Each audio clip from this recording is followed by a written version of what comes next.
Forum Barani. Forum Barani ini itu diinisiasi oleh 8 CSO yang fokus di berbagai isu. Isunya pasti yang diangkat akan berbeda. Kita Bhinneka Tunggal Ika kan juga berbeda pastinya. Saling berharap nanti, jadi memang harus jelas 5 ini. Jadi internal kan dia nanti bagaimana menyatukan kawan-kawan 8 lembaga ini bersama dengan anggota itu kan urusannya. Jadi masih juga seperti itu ya, saat administrasi bisa semuanya bisa Harus dipublikasinya di sini. sendiri. Harus memang kita lihat kira-kira siapa yang pro, jangan sampai juga kita pikir mungkin ini bisa dukung pada ternyata tidak.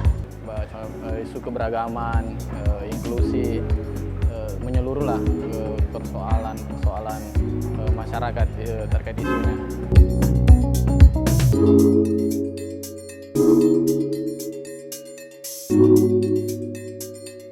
Jadi kesepakatan kita memilih 3 komisioner. Yang pertama 1 komisioner internal itu Saiful ICJ.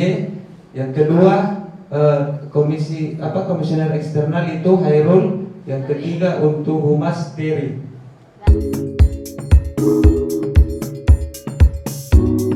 Bahwa kita bagaimana mengadvokasi dan mengkampanyekan kasus-kasus ini agar ada perhatian dan ada solusi untuk kedepannya seperti itu.